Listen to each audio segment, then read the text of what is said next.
투자고 솔직히 생애주기 곡선보다 이 부분이 나는 쉽다고 생각을 해. 그래서 이 부분 아까 전에 내가 내용을 간단히 봤지만은 그냥 심플하게 넘어갈 수 있겠더라고. 가보자. 자, 우선 저축과 금리. 그래서 저축은 왜 하냐면 미래를 대비하는 거죠, 여러분. 그쵸? 지금 있는 돈 막 쓰면 안 되잖아, 그치? 그래서 저번에 연예인 중에 최강이라고 그 전참시에 나오던데, 그 배우가 옛날에 있는 돈을 막 버는 즉시 다 썼대. 막 사람들한테 쓰고. 그러니까 그 사람이 한때 잘 벌었는데 돈을 그리 다 써버리니까 지금 돈이 없는 거야. 그래서 돈이 없어가지고 어려움이 있었다는데, 하여튼 저축은 바로 미래를 대비하는 겁니다. 그리고 저축이 좋은 거는 원금과 이자 손실이 거의 없다고 볼 수 있죠. 이게 장점입니다. 그래서 쌤이 최근에 투자를 했는데 저축은 일정하게 계속 이자를 받았는데 내가 투자했던 게 한때는 돈이 쭉 올라가더라고. 근데 최근에 또 주가가 안 좋아서 쭉 떨어졌어. 그래서 그걸 보면서 확실히 저축이 좀 안전하다 이 생각이 들긴 들었습니다. 그래서 원금과 이자 손실이 거의 없다는 게 저축의 장점이고, 저축은 주로 우리가 이미 배웠던 바로 가처분 소득, 즉 다 써버릴 수 있는 그 소득에서 소비 지출을 빼면 바로 나머지 부분을 저축하는 거죠. 이해되지? 그래서 혹시 가처분 소득이 이해가 안 되는 친구는 앞에 걸 다시 한번 복습을 해주세요. 알겠죠? 그래서 뭐 총소득에서 세금이나 이런 걸 뺀 게 다 가처분 소득이죠. 그래서 비소비 지출을 뺀 게 가처분 소득이고, 자, 우리나라 가구주 연령별로 저축 및 순자산을 보면 주로 이제 30세가 정도 돼야지 어느 정도 저축률이 올라가는 거죠. 그치? 그래서 올해 29살이 이해 때는 주로 많이 쓰고. 그래서 이렇게 저축률도 올라가고 그러다 보니까 순자산도 올라가는 거죠. 그래서 그런 거고. 자, 저축이 중요한 거는 개인 차원에서는 나중에 쓸 돈을 미리 모아놓는 겁니다. 그리고 저축을 해야지 어느 정도 나중에 그걸로 투자를 할 수 있죠.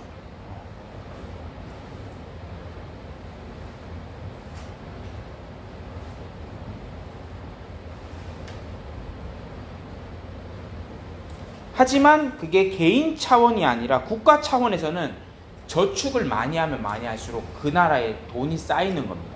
즉 그 나라에 그 쌓인 돈으로 기업에 투자를 하든지 아니면은 뭐 다른 데 쓰이든지, 그래서 기업에게 돈을 공급해 줄 수 있는 게 증가합니다. 그러다 보면 기업이 투자를 늘리다 보면 일자리를 늘리고, 그래 소득 수준이 향상돼서 다시 저축의 증대로 이어지는 거죠. 자, 그 저축에서 가장 중요한 거는 이자입니다. 왜냐하면 이자를 많이 주면 사람들이 저축을 많이 할 거고, 이자를 적게 주면 사람이 그만큼 저축을 적게 할 거니까요. 그래서 이자는 바로 돈을 빌려주거나 빌린 대가로 받거나 지불한 일정한 비율의 돈인데, 바로 돈의 가치입니다, 이자가. 최근에 돈의 가치는 3.몇 %입니다, 여러분. 코로나가 터졌을 때는 돈의 가치가 거의 없었죠. 1%였습니다. 그래서 이런 겁니다. 그래서 만약에 10만 원을 주고 이자가 만약에 20%라면 1년 뒤에 12만 원을 받겠죠. 그래서 10 곱하기 0.2, 20% 2만 원입니다. 근데 흔히 이자를 20% 주는 거는 거의 없습니다. 그래서 옛날에 선생님이 어렸을 때, 쌤이 초등학교 다닐 때만 해도 이자가 한 13% 나왔습니다. 그때는 이자가 13%니까 그때 1억을 갖고 있잖아. 그럼 1년에 이자만 얼마야? 1,000만 원입니다. 이자가 1,000만 원. 그 당시 때는, 옛날에는 우리나라에 진짜 돈이 많은 사람들은 일할 필요가 없었어요. 왜냐하면 은행에 넣어놓기만 하면 1년에 이자가 10% 나오는, 13% 나오는. 근데 지금은 턱도 없죠. 그래서 그런 게 금리고. 자, 이자를 계산하는 방법에는 하나가 단리입니다. 즉 원금에 대한 이자만 계산하는 거예요. 그래서 100만 원에 10%면 10만 원은 이자를 주는 거죠.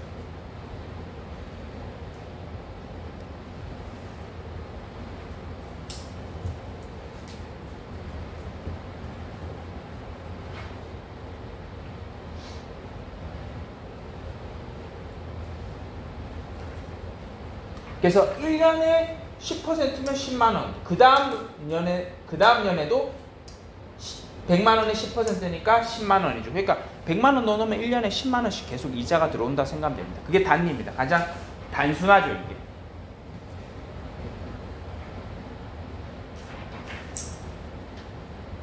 그래서 원금에다가 이자율 곱하기 그 기간을 정하면 됩니다. 즉 3년 하면 3하면 30만 원, 4년 하면 40만 원. 그래서 이자 계산이 엄청 단순하다는 게 장점이 있습니다. 그리고 은행 입장에서는 조금 있다가 나오겠지만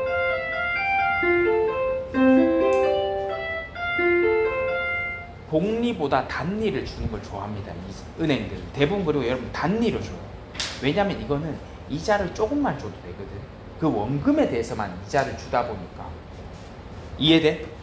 그래서 그건데, 자 그럼 복리가 나오죠. 복리는 뭐냐면 이자에 대한 이자를 주는 겁니다.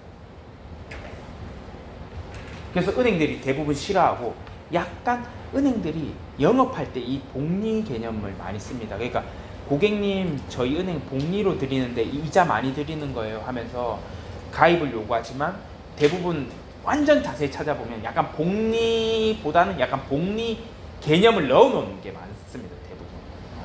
왜냐면 복리로 줘버리면 이게 은행이 고객한테 줘야 될 이자가 엄청 늘어나는 거예요. 근데 대부분 대출은 이런 식으로 하죠. 왜냐면 은행들이 돈을 벌기 위해서 대출은 대부분 복리 개념을 확실히 쓰는데, 약간 예금은 완전 복리 개념을 쓰는 게 잘 어울리죠. 그런 식으로 영업을 많이 하는 거죠. 혹시나 진짜 복리로 여러분 나중에 저축하는데 복리해 준다면 무조건 가입하는 게 좋습니다.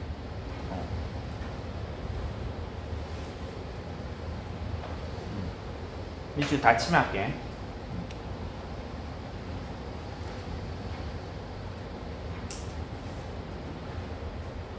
됐나?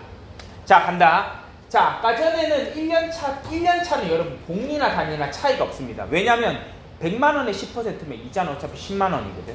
100만원에 10%니까. 근데 2년차가 되면 어떤 일이 벌어지냐면 얘는 110만원에서 계산합니다. 즉 이자도 이자를 준다는 거예요. 복리가. 그래서 두 개 다 준다는 이 개념으로 복리인데, 110만원에 10%가 11만원.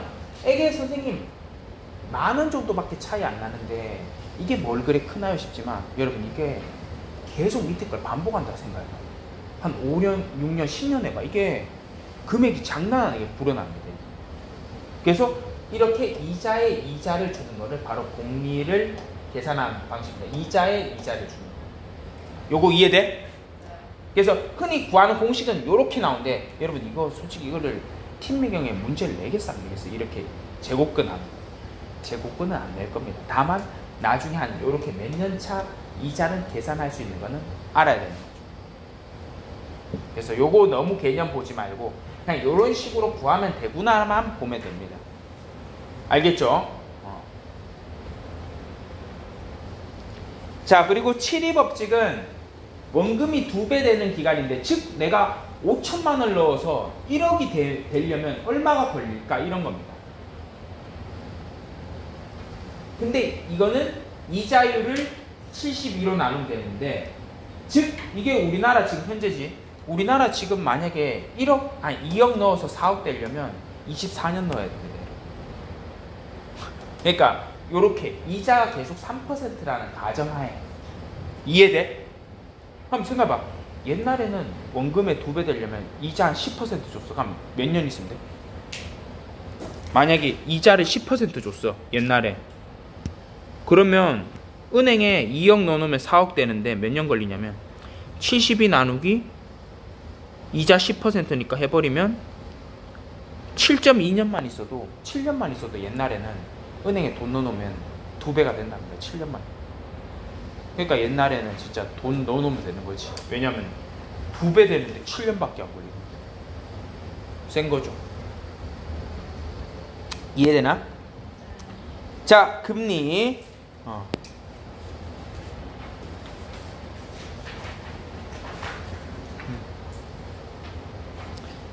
자, 흔히 애들이 헷갈리는 게, 쌤 이자율이나 금리나 뭐가 차이인가 말을 하는 애들인데, 제가 집중해야 돼. 이자율이 금리입니다, 여러분. 그냥 이자율이나 금리나 똑같은 말이에요. 근데 이거를 가끔 헷갈리게 금리, 이자율 이걸 헷갈리면 안 됩니다. 똑같은 말이에요. 즉 이 원금에서 이자 금액을 나눈 비율, 즉 이자율이 얼마냐가 금리입니다. 그래서 원금이 100만 원인데 이자를 10만 원 주면 10% 줘요. 이자율. 그 내용입니다. 1년 기준으로 100만 원 넣었는데 1년 뒤에 10만 원 주면 이자율은 10% 줘요. 만약에 100만 원 넣었는데 20만 원 주면 20%입니다. 이자율. 알겠지? 어렵지 않지?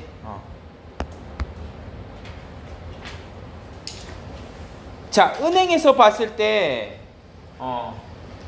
예금금리는 그래, 은행 입장이 아니구나. 금리가 예금금리는 만약에 수익이라고 치면 대출금리는 비용으로 잡히는 거죠. 그러니까 이렇게 생각한다는 겁니다. 우리 입장에서.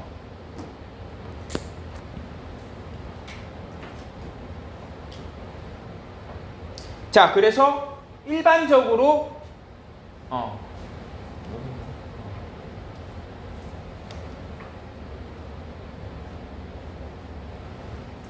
그건 안 적어놨네.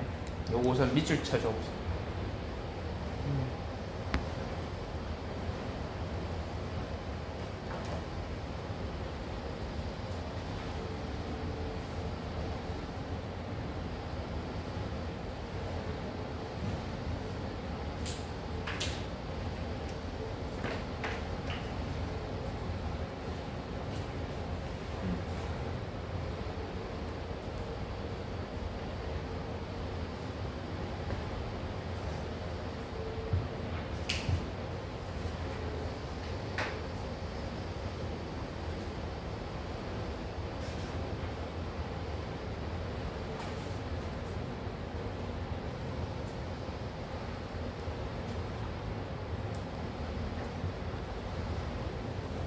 자, 됐어? 자, 갈게. 얘들아, 보통 예금이랑 정기 예금이 있는데 뭐에서 더 이자를 많이 준다는 거야? 정기. 정기를 많이 주지. 왜냐하면 정기는 꼬박꼬박 내야 되는 거거든. 여러분 부모님이 저축하면 그게 더 이자를 많이 쳐주죠. 여러분이 주로 체크카드로 갖고 있는 예금이 뭐야? 보통 예금입니다. 그 생각보다 단기이기도 하고 단기를 떠나서 이거는 그냥 계속 그냥 쓰는 통장인 거죠. 그래서 이게 꼭 단기라는 건 아닙니다, 여러분. 내가 요래 적어놨지만 단기도 장기가 더 높다는 거지. 보통 예금은 단기고 정기 예금이 장기란 거 아닙니다, 여러분. 알겠죠? 정기 예금도 단기가 있습니다, 거의. 단기 개념으로 약간, 근데 1년이기 때문에 대부분 장기긴 합니다, 이게. 근데 하여튼 일반적으로 정기 예금이 높고 보통 예금은 낮다는 겁니다. 그래서 보통 예금이 낮은 거는 돈을 언제든지 찾으러 올 수 있으니까 은행 입장에서는 얘가 좋겠어, 얘가 좋겠어. 얘가 좋죠. 얘는 안정적으로 돈을 계속 공급해 주니까. 그럼 은행은 그 공급받은 돈으로 장사를 하는 거지. 남한테 빌려주는 거지. 자, 그래서 이런 거고. 자, 대출 기간이 길면 금리가 올라갈까 내려갈까? 대출 기간이 길면 올라가죠. 왜냐면 불안하잖아. 너희도 생각해봐. 돈 내일 갚겠다는 애한테 돈 빌려주고 아니면 1년 뒤에 돈 갚겠다는 애한테 돈 빌려주고 싶어. 내일 갚는다는 애한테 돈 빌려주고 싶지 않으면 솔직하게 그렇잖아. 그러니까 똑같은 거야. 은행 입장에서도 대출 기간이 길면 그만큼 위험이 증가해버려. 그래서 그러면 네가 금리 좀 더 내야지, 이런 식으로. 이해돼? 그리고 신용도가 낮은 사람이 있으면 돈 갚겠어 안 갚겠어? 걔가 안 갚을 확률이 높죠. 그래서 금리 올라갑니다. 그러니까 여러분 대부분 저축은행이나 대부업체들 있잖아. 그런 데가 금리가 낮아 아니면 높아? 높죠. 왜냐하면 그런 데는 주로 1금융에서 이미 돈을 못 갚는 사람들이 많이 옵니다.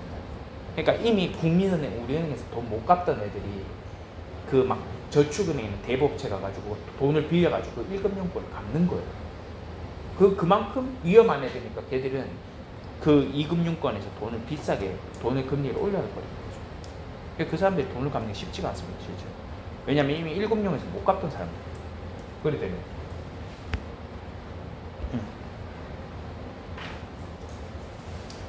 자, 그래서 이자율 다시 한번 정리하면 예금 금리는 장기가 더 이자율이 높고, 그 다음에 대출일 경우에는 단기보다 역시 장기가 높고, 그 다음에 신용이 낮으면 낮을수록 금리가 높다는, 이자율이 높다는 겁니다.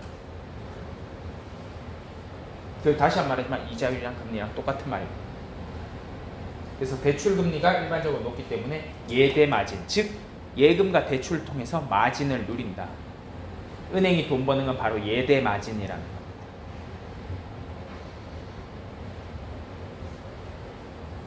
그리고 학생과 교사가 있으면 학생은 7%로 빌려준 다음에 교사는 3%. 즉 교사가 좀 더 안정적이니까 이자가 낮다는 겁니다.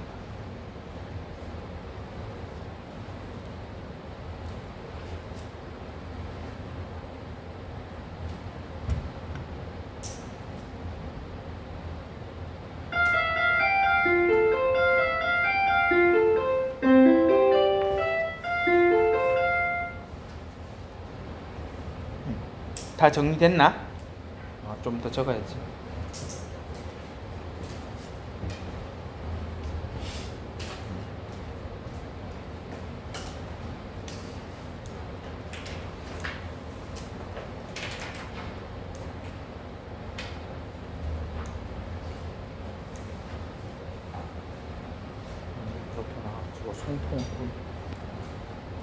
됐지? 다 적었어?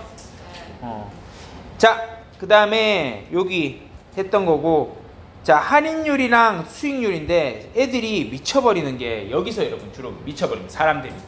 아니 이자율까지는 알겠어. 근데 또 뭐 할인율이고 수익률이야, 이게 뭔 말이야 싶지만, 이거 그냥 여러분 간단하게 생각하면 쉽고 이걸 오래 깊게 파고들면 어렵습니다. 알겠죠? 자, 그럼 가볼게. 자, 우선 어떤 거냐면 이자율을 먼저 적용하면 할인율입니다. 근데 이자율을 나중에 적용하면은 수익률이에요. 이게 어떤 개념이냐면, 얘들아 봐봐. 만약에 내가 은행에 대출을 해. 돈 많이 대출 안 할게. 10,000원 대출할게. 알겠지? 자, 10,000원 대출하는데 내가 우선 10,000원 대출하고 9,000원만 받았어. 이자 10% 떼고 은행이 야, 너 10,000원 대출해 주는데 너 이자 10% 떼고 9,000원만 딱 받아가. 그러면 9,000원만 받는 겁니다. 이자를 미리 낼 이자를 이미 떼고 받아요. 할인율입니다. 오케이? 자, 수익률은 어떤 거냐면 10,000원 빌렸어. 10,000원 받았어. 그리고 나중에 갚을 때 내가 1,000원 냈어. 11,000원 냈어. 그럼 그 수익률. 무슨 말인지 이해되지? 간단하지 그냥. 할인율은 이자 먼저 적용해서 그거 떼고 내가 돈 받으면 되는 거고, 그리고 수익률은 나중에 그걸 주는 거야. 그러니까 은행 입장에 이렇게 되면 그냥 은행 입장을 떠나서 그렇게 됩니다. 그래서 선이자죠. 할인율을 하면. 1,000원 미리 떼고 9,000원만 받는 겁니다. 그게 바로 할인율. 쉽지? 특별한 거 없어요, 여러분. 이거 어렵게 생각하면 어려운데 먼저 적용해서 하면 선이자 떼고 받는 겁니다. 선생님 이런 경우가 있나 싶지만 생각보다 많죠. 여러분 주로 회계를 배웠으니까 이야기하면 그런 채권 이런 거나 이럴 때 선이자 떼는 건 은히 많습니다. 선이자 떼고. 우리가 흔히 이런 거래를 안 해봐서 그렇지. 그래서 이렇게 돼 있는 거지. 뭐 굳이 계산해 보면 방금 했던 내용이 그거네. 나도 참 2년 전에 수업했던 거를 내가 생각도 안 하고 똑같이 적어놨네. 수익률은 1,000원에서 10%. 만약에 할인율은 9,000원만 받고 10,000원 갚으면 1,000원인데 여러분 웃긴 게 이거예요. 9,000원이야 1,000원이니까 할인율이 오히려 똑같지 않다는 겁니다. 이게 10%가 아닌 거지만 더 높은 겁니다. 우리 할인율이.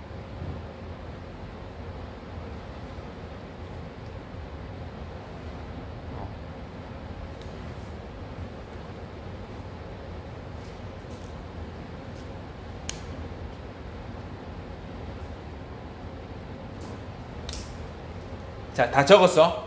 자, 그럼 요거 한번 가볼게. 얘들아, 여기서 갑자기 얘기하는데 쌤, 나중에 이자 1,000원 내서 10%인 건 알겠는데 얘가 이래 되는 거는 왜 이럴까요? 하면 그냥 왜 이럴까요? 생각할 필요 없어요. 그냥 9,000원에서 1,000원 냈으니까 하면 11%가 됩니다. 그러니까 아무래도 할인율은 9,000원을 기준으로 하기 때문에 이렇게 금액이 요래 나오는 거죠. 그래서 올해 선이자를 떼면 오히려 이게 더 높아질 수 있습니다. 그럼 쌤 이거 10%로 맞추고 싶은데요? 하면 10% 맞추려면 얼마로 해야 될 것 같아? 900원으로 해야 되는 거죠. 900원 하고 얼마냐면 10,000원을 갚는 게 아니라 9,900원을 나중에 갚으면 되는 거죠. 그리고 900원만 이자를 떼면 9,000원에 900원이니까 10% 나오고 뭐 그런 식으로 할 수는 있겠죠. 무슨 말인지 이해돼? 그래서 이게 할인율이랑 이게 달라질 수는 있다. 그거를 책 위에서 적고 있죠. 이렇게. 그걸 내가 다시 설명한 겁니다. 무슨 말인지 이해돼? 근데 요거 너무 생각하지 말고 선이자 때문에 할인율, 나중에 이자 내면 수익률. 요 정도로 개념 가죠. 알겠죠? 자, 고정금리는 금리가 만기까지 똑같은 겁니다. 변동금리는 계속 움직이는 거죠. 근데 대부분 금융상품들은 변동금리가 많습니다. 왜냐하면 시장에 따라 금리가 변동되는 게 은행 입장에서는 낫죠. 시장 상황이 어떻게 될지 모르니까.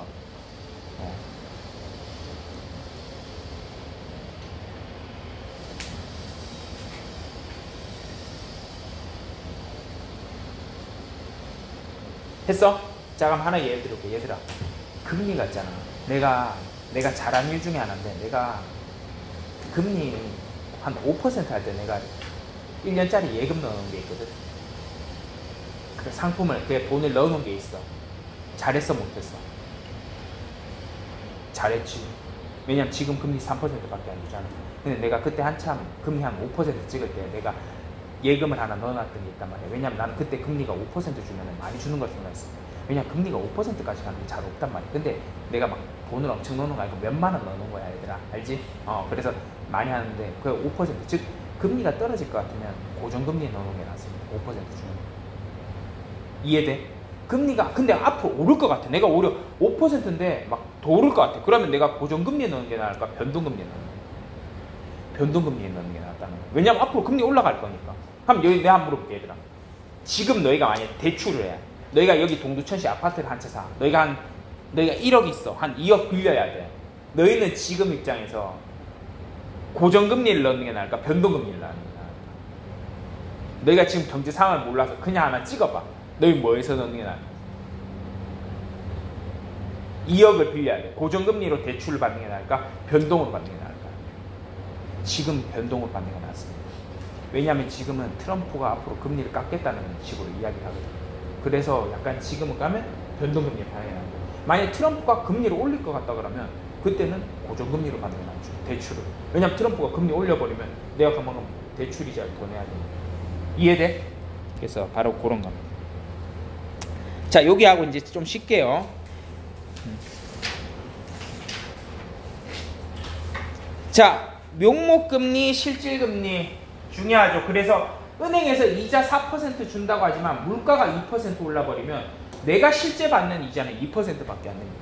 그래서 흔히 착각하는 게 이자 4% 주면 4% 버네? 아니죠. 왜냐하면 그만큼 물가가 상승하니까요. 짜장면 가격도 오르고 냉면 가격도 오르고 돈가스 가격도 오르니까 사실상 이자를 받아도 이자를 다 버는 게 아닙니다. 그래서 명목금리는 은행에 적혀있는 금리입니다. 즉 물가를 상승 고려하지 않는 금리고, 실질금리는 물가 상승률 뺀 금리가 실질금리죠.